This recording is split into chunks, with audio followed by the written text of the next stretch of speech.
Turabaramukije bakunzi b'ibiganiro bica kumbonesha kure Heritage.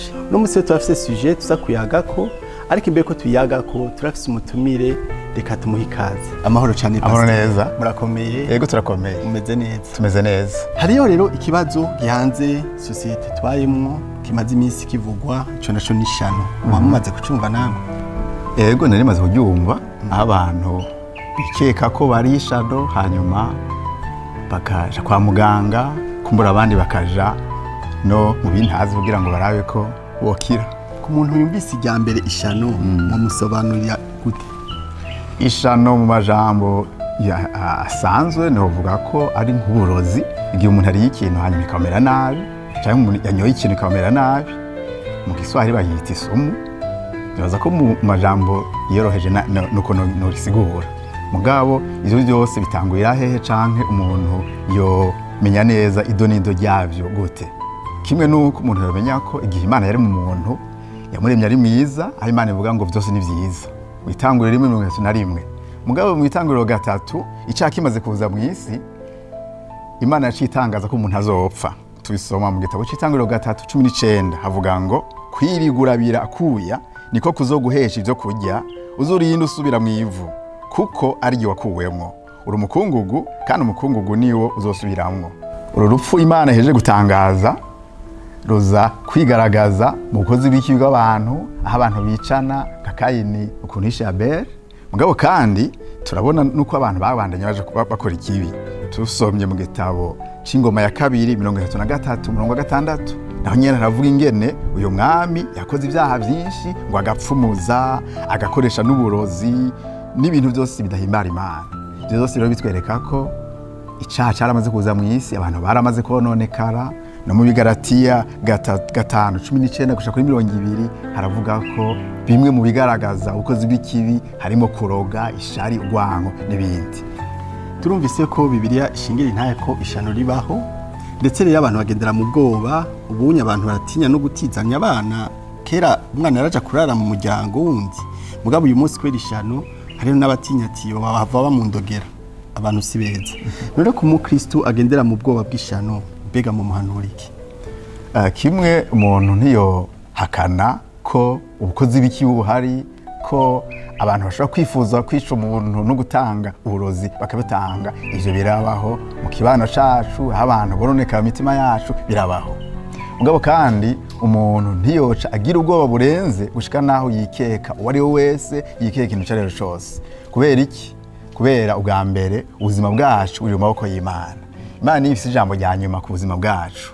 Burya kugira umuntu ashobora kuribwa n'umubu agapfa, canke uwundi akarya iryo shano canke ubwo burozi ntiyagire icaba, cyo ni kimwe cerekana ko ubuzima bw'umuntu, imisi y'umuntu iri mu maboko y'Imana.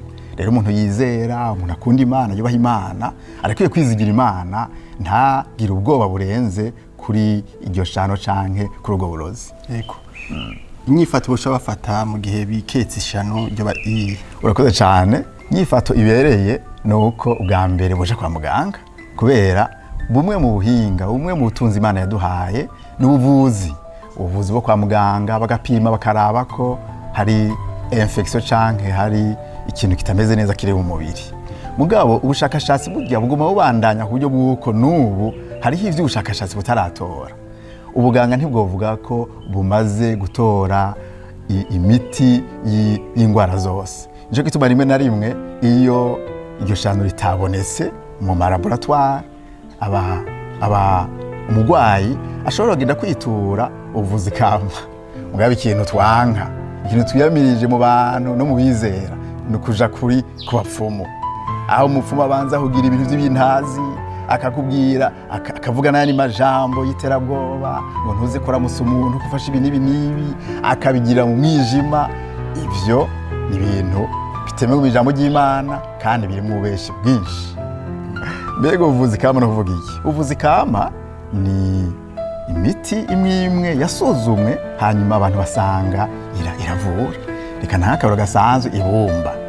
Hari umuntu afite ingwara yo kurukoba, hanyuma ubuvuzi ntibutore neza iyo infection yariyo, hanyuma umuntu afashe ibumba argile verte akaritegura mu byo bita cataplasme d'argile, akarishyira mu mazi hanyuma rigacika utwondo akarishira ku mubiri wiwe ashobora gusanga umubiri wakize kubera ugize ubushakashatsi urabona neza ko ibumba rifise amapropriete yo gukiza amapropriete antibiotique.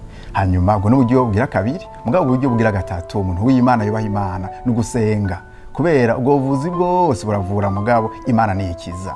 Rero abantu b'Imana bosenga bakarondera ubutabazi buva ku Mana kandi Imana ikabakiza. Ego mwebwe muko muradukurikira ndizera ko mufashijwe na zino mpanuro umungera dushikirije na cyane ko twebwe abizera kumva ko Imana iri mu hande rwacu kandi ubuzima bwacu buri mu biganza by'Imana. Ndetse na Bibiliya avuga yuko atacacuriwe kutugwanya kizogico kitugize. Rero ku bantu mugenda mufise uruhagarara mwikeka mugira ubwoba murumva yuko umungere aduhumurije atubwira yuko kuwiketa ishano ego yo kwitura abaganga ariko kandi akizera Imana agasenga kuko ubutabazi bukuru buva ku Mana. Imana niyikiza n'abaganga bobo baratreta ingwara mugabo Imana igakiza. Rero turabashimiye mwebwe mafasha akanya ko kudukurikira, tubahaye ikaze mu kiganiro kizokurikira aho tuzobana yatuyaga ku bintu bitandukanye biragishinga kibana tubayemo. Murakoze.